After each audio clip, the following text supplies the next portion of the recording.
पंजाब केसरी में आप सबका स्वागत है। मैं हूं चंद्रशेखर धरनी। जेजेपी के प्रधान महासचिव दिग्विजय सिंह चौटाला हमारे साथ हैं, इनसे बातचीत करेंगे। चौटाला साहब, आपका स्वागत है पंजाब केसरी में। जी धन्यवाद।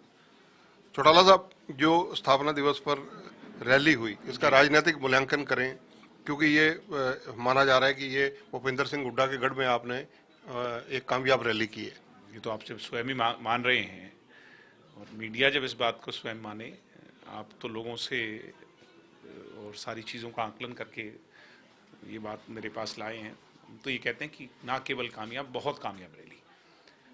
इसलिए नहीं कि वहाँ लोकल भीड़ ज़्यादा थी, इसलिए कि पूरे प्रदेश के 36 बिरादरी के लोग, हर वर्ग के लोग, चाहे किसान हो, कमेरा हो, गरीब हो, व्यापारी हो, दलित हो, बैकवर्ड हो, हर व्यक्ति, हर वर्ग इस रैली से, सरोकार रैली से जुड़ा। दुष्यंत जी ने जो पीछे काम किए हैं उनसे जुड़ा, और अगले 3 साल में जो वहाँ वादा दे करके गए, उन बातों से कहीं ना कहीं उसका सरोकार जुड़ा है। तो इसको सक्सेसफुल रैली मानेंगे।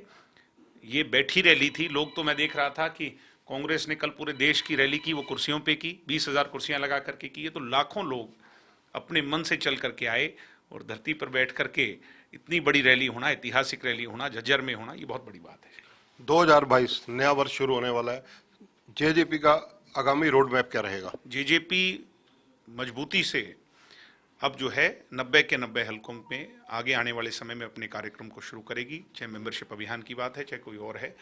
और दुष्यंत जी भी अब प्रदेश का जो है हर जिले का, हर हलके का दौरा करेंगे। इसी हिसाब से हमारे और पार्टी के जो सीनियर नेता हैं वो भी दौरा करेंगे, लोगों के बीच में जाएंगे। जो 1-1.5 साल में कमियां खामियां आई हैं, इनको दूर करेंगे।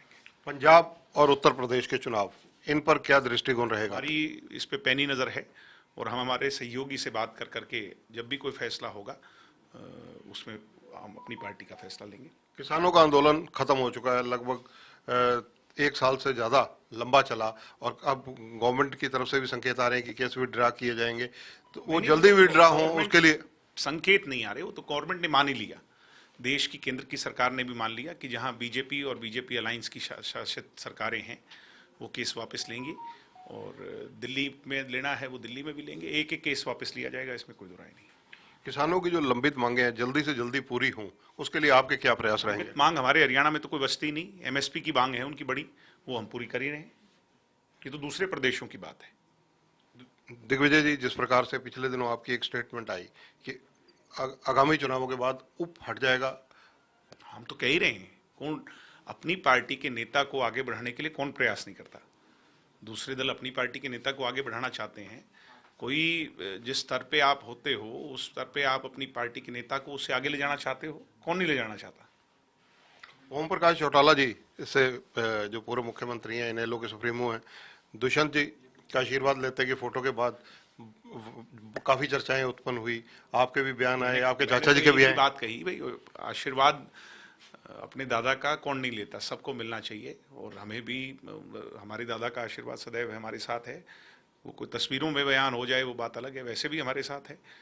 और आशीर्वाद दुष्यंत जी को मिला, उससे कई लोगों के पेट में दर्द तो होता ही है, पहले भी होता रहा, आगे भी, अब भी हो रहा है। बहुत लोगों को बेचैनी हो जाती है, रातों रात मीडिया ब्रीफिंग करवानी पड़ती है, वो क्या कहते हैं उसे, प्रेस नोट जारी करने पड़ते हैं। अगर चर्चा की जाए, क्योंकि विधानसभा सेशन है 17 दिसंबर से, उसको लेकर जेजेपी की तरफ से क्या विशेष रणनीति रहेगी? निश्चित तौर पर विधानसभा सेशन जो है, ये इस समय, इस कोरोना और किसान आंदोलन के बाद बड़ा इंपॉर्टेंट सेशन है। अब लोगों के काम काज पे गति होनी चाहिए, उसमें सरकार की सोच आगे बढ़ेगी। कांग्रेस, विशेषकर भूपेंद्र सिंह हुड्डा कह रहे हैं, जो नेता प्रतिपक्ष हैं, कि पब्लिक सर्विस कमीशन के मुद्दे पर सरकार को घेरा जाएगा। भूपेंद्र हुड्डा जी को मैं शुभकामनाएं देता हूं, और भगवान उन्हें हिम्मत दे, हौसला दे, जो कि अभी उनमें कमी है। भगवान उन्हें बहुत सारी ताकत दे, और वो जल्द अपनी नई पार्टी बनाए। मेरी शुभकामनाएं उनके साथ हैं। अलग पार्टी, नई पार्टी, ये राजनीतिक बयान और बहुत बड़े बयान है। मैंने कहा कि भूपेंद्र हुड्डा जी जो है ना, हरियाणा के 2 बार के मुख्यमंत्री हैं, बहुत आदर के योग हैं, और परमात्मा उन्हें ताकत दे, भूपेंद्र हुड्डा जी नई पार्टी बनाएं।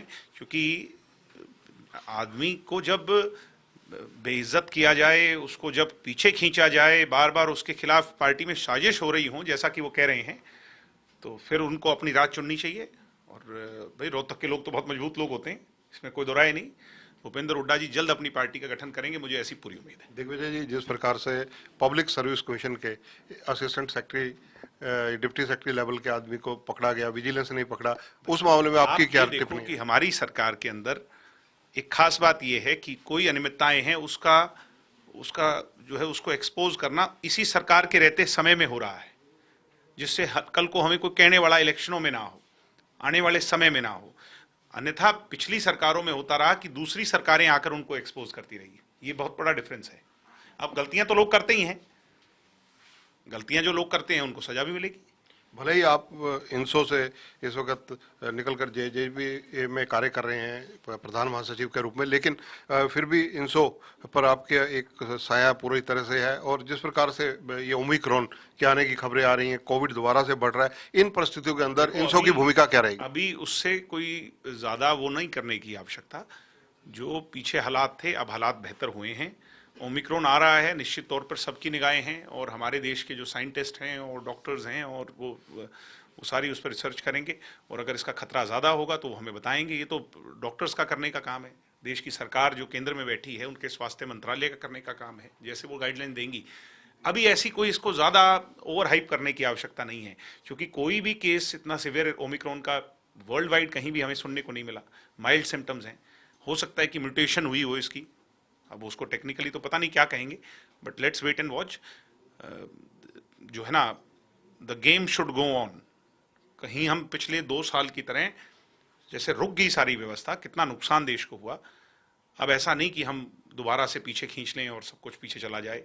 बच्चों की पढ़ाई कितनी खराब होगी, नौजवान साथियों की हमारे, तो बहुत नुकसान हुआ है। व्यापारी को नुकसान है, किसान को नुकसान है, हर वर्ग को नुकसान है। तो अगर अब ये इतना खतरनाक नहीं है तो लोगों को हम जैसे नॉर्मलसी में आए हैं वैसे आगे बढ़ना होगा। धन्यवाद। तो ये हैं दिग्विजय सिंह चौटाला, प्रधान महासचिव हैं जेजेपी के। इनका जो जेजेपी को लेकर 2022 में रोड मैप है उस पर इन्होंने चर्चा की। इसके अलावा हरियाणा के विपक्ष पर इन्होंने प्रहार किया और कई मुद्दों पर चर्चा की। कैमरामैन संजय सिंह के साथ चंद्रशेखर धरनी, पंजाब केसरी टीवी, चंडीगढ़। हमसे जुड़े रहने के लिए हमारे YouTube चैनल को सब्सक्राइब करें और नई वीडियो की नोटिफिकेशन के लिए बेल आइकॉन को दबाएं।